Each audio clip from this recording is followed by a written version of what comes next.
Magandang araw sa inyong lahat. Ngayong araw, sabay-sabay nating talakayin ang El Filibusterismo, Kabanata 15. Narito ang mga nilalaman ng video na ito. Mga mahalagang pangyayari, mga tauhan, tagpuan, talasalitaan, mga aral at mensahe. Ang pamagat ay si Ginoong Pasta. Dinalaw ni Sagani si Ginoong Pasta na isa sa mga pinakamatalinong abogado sa Manila. Si Ginoong Pasta ay madalas konsultahin ng mga pari sa kanilang mga suliranin, kaya't siya ay may malaking impluwensya.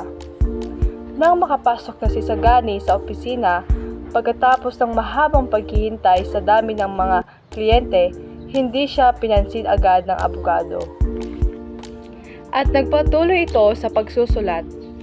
Nang matapos si Ginoong Pasta sa kanyang pagsusulat, sila ay nagsimulang mag-usap at inilahad ni Sagani ang layunin ng mga estudyante na humingi ng suporta mula kay Ginoong Pasta ukol sa kanilang petisyon para sa pagtuturo ng wikang Kastila.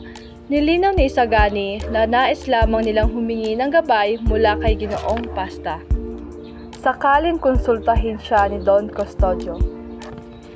Ngunit kahit pakinggan ni Ginoong Pasta si Sagani, hindi ito nagpakita ng interes na makialam sa usapin.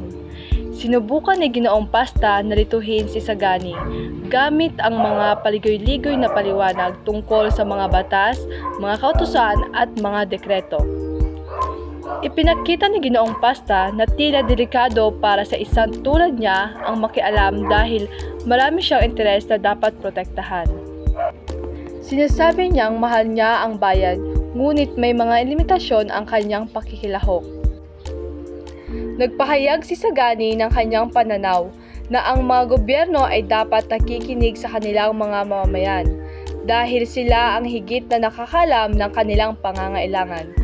Ngunit sa kabila ng mga argumento ni Sagani, nanatiling matigas si Ginoong Pasta at patuloy niyang pangangatwiranan na ang gobyerno ay dapat pabayaan na gawin ang kanilang impluwensya mula sa labas.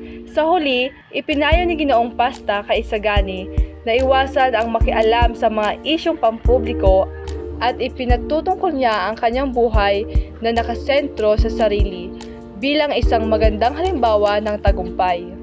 Hinihikayat niya si Sagani na mag-asawa ng mayaman, relihiyosang babae, magpraktis ng medisina at huwag makialam sa mga isyong pabansa. Pagkatapos ng pag-uusap, nagpaalam si Sagani ng may lungkot dahil sa pananaw ng abogado. Naiwan si Ginoong Pasta na nagmumuni-muni at naalala ang kanyang kabataan, kung saan ninais din niyang maglingkod sa bayan, ngunit napagtanto niyang hindi ito praktikal at mas pinili ang sarili niyang kapakinabangan. Sa bandang huli, ipinakita ni Ginoong Pasta ang pagkapit niya sa katotohanang sinasandala ng sistema na bawat bansa ay may kanya-kanyang pamantayan at hindi lahat ng idealismo ay kayang ipaisabuhay. Dumako naman tayo sa mga mahalagang pangyayari sa kabanatang ito. Dumalaw si Sagani kay Ginoong Pasta upang humingi ng suporta para sa petisyon ng mga estudyante na nagtutulak sa pagtuturo ng wikang Kastila sa paaralan. Matapos maghintay, nilahad ni Sagani ang layunin ng mga estudyante, ngunit si Ginoong Pasta ay hindi agad nagpakita ng interes at nagbigay ng mga paligoy-ligoy na paliwanag upang iwasang makialam.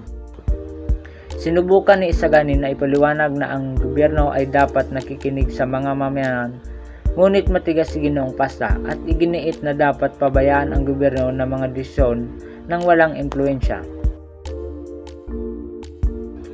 Payo ni Ginoong Pasta kay Sagani na iwasan ang makialam sa mga isyong pambansa, magpakasaya sa kanyang personal na buhay at mag-asawa ng mayaman upang maging matagumpay.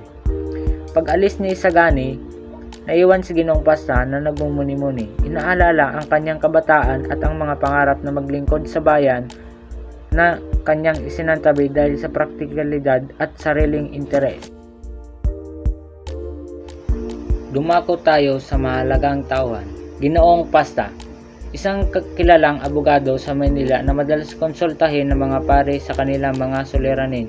Siya ay matalino ngunit mas pinipiling huwag makialam sa mga isyong pampubliko upang maprotektahan ang kanyang mga interes. Sagani, Isang estudyante na nangunguna sa petisyon para sa pagtuturo ng wikang Kastila. Siya ang pangunahing karakter na nagpunta kay Ginoong Pasta upang humingi ng suporta para sa kanilang layunin. Dumako naman tayo sa tagpuan ng kabanatang ito. Ang tagpuan ng kabanatang ito ay sa opisina ni Ginoong Pasta sa Maynila. Ngayon naman ay talakayin natin ang mga talasalitaan sa kabanatang ito. Bupete, tanggapan o opisina ng abogado, konsultahin, hingan ng payo o opinyon, karaniwan sa isang eksperto, petisyon, isang formal na kahilingan na may lagda ng maraming tao upang humiling ng pagbabago o aksyon mula sa pamahalaan o isang otoridad, pangangatwiran, ang proseso ng pagbibigay ng mga dahilan o paliwanag upang suportahan ang isang argumento o pananaw.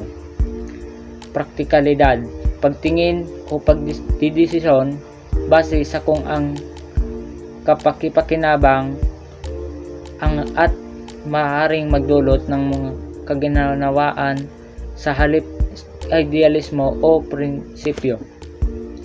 At ngayon, alamin naman natin ang mga aral at mensahe.